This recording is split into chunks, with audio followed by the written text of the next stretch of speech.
Welcome to Storytime with Masha. Lean back in your chair, close your eyes. Your body is relaxed, your mind is empty of all thought. You are now ready to listen to my tale.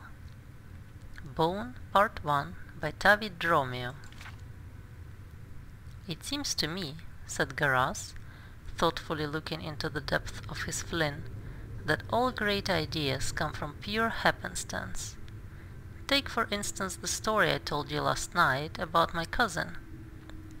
If he hadn't fallen off that horse, he never would have become one of the Empire's foremost alchemists. It was late one midday night at the King's Ham, and the regulars were always especially inclined toward philosophy. I disagree, replied Xiomara, firmly but politely. Great ideas and inventions are most often formed slowly over time, by diligence and hard work. If you will recall my tale from last month, the young lady, who I assure you is based on a real person, only recognized her one true love after she had slept with practically everyone in North Point. I put it to you that neither is the case, said Hallgerd, pouring a topper on his mug of grief. The greatest inventions are created by extraordinary need. Must I remind you of the story I told some time ago about Arsly On and the invention of bone mold? The problem with your theory is that your example is entirely fictional, sniffed Xiomara. I don't believe I remember the story of Arsly On and the invention of bone mold, frowned Garas. Are you sure you told us? Well, this happened many years ago, when Vardenfell was a beauteous green land, when Dunmer were Chimer, and Vemer and Nord lived together in relative peace, when they weren't trying to kill one another. Hallgerd relaxed in his chair, warming to his theme. When the sun and moons all hung in the sky together. Lord, Mother, and Wizard, grumbled Xiomara, if I'm going to be forced to hear your ridiculous story again, pray don't embellish and make it any longer than it has to be.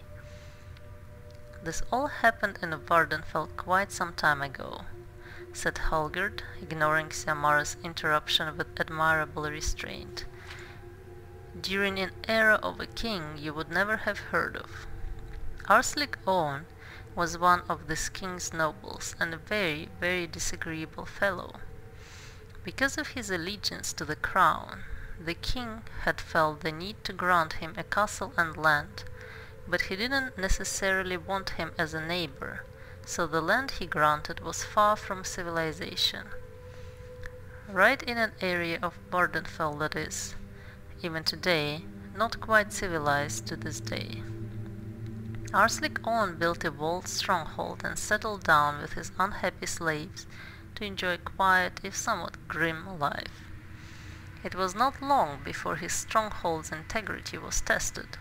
A tribe of cannibalistic Nords had been living in the valley for some time, mostly dining on one another, but occasionally foraging what they liked to call dark meat, the Dunmer. Xiomara laughed with appreciation. Marvelous. I don't remember that from before. It's funny how you don't hear much about the Nords' rampant cannibalism nowadays. This was obviously, as I've said, quite some time ago, said Hallgerd, glaring at part of his audience with civil malevolence. And things were in many ways quite different. These cannibalistic Nords began attacking Arsly On's slaves in the fields, and then slowly grew bolder, until they held the very stronghold itself under siege. They were quite a fearsome sight, you can imagine, a horde of wild-eyed men and women with dagger-like teeth filed to tear flesh, wielding massive clubs, cloaked only in the skins of their victims. Arsly On assumed that if he ignored them, they would go away. Unfortunately, the first thing that the Nords did was to poison the stream that carried water into the walled stronghold.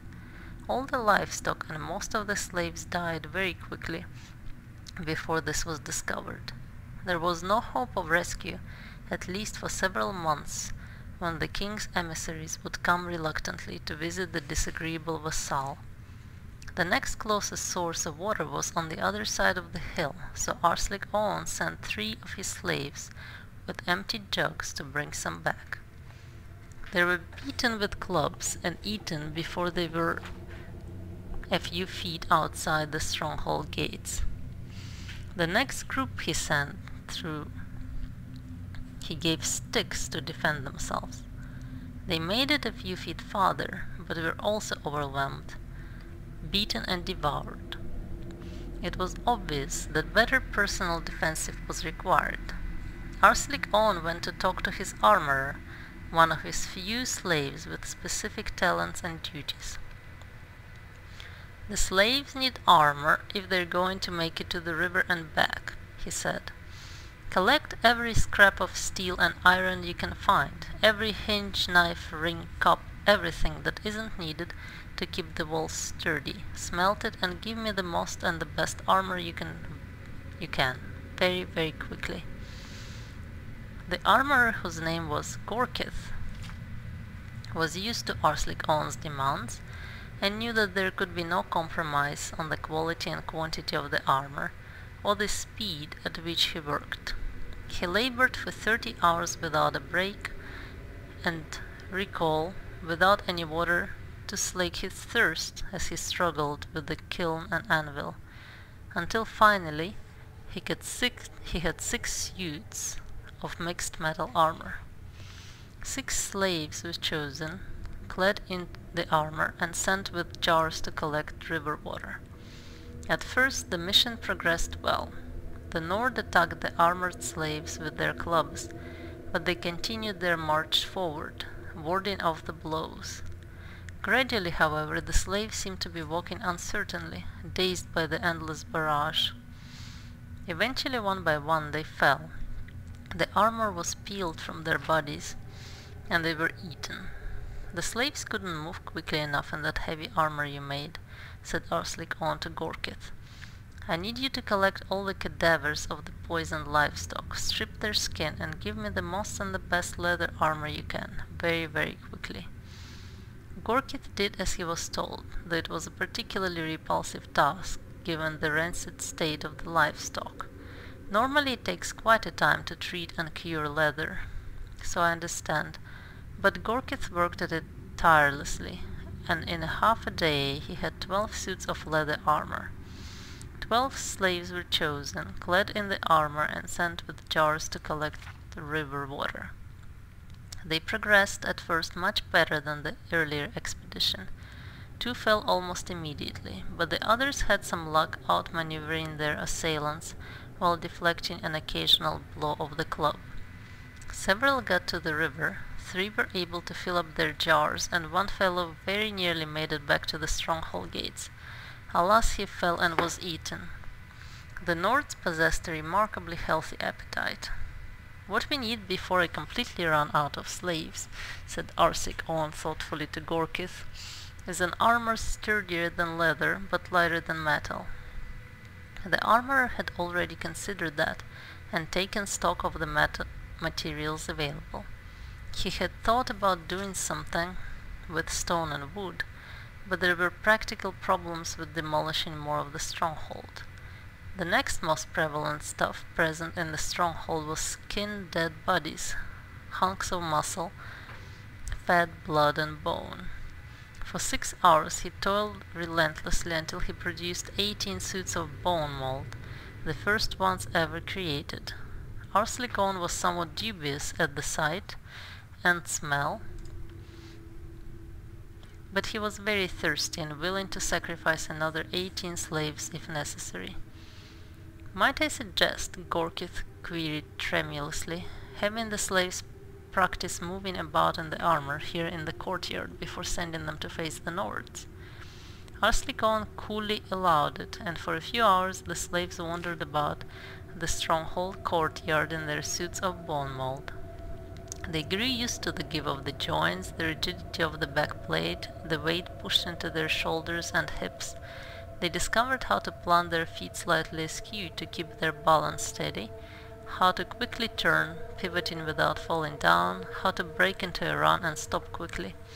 By the time they were sent out of the castle gates, they were easily, very nearly almost amateurs in the use of their medium-weight armor.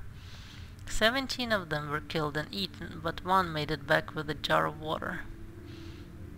"It's perfect nonsense," said Xiamara, "but my point is still valid even so. Like all great inventors, even in fiction, the armorer worked diligently to create the bone mold."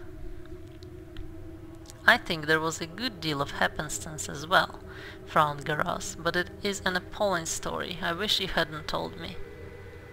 "If you think that's appalling," grinned Hulgard, "you should hear what happened next." Hope you enjoyed this, and have a good night.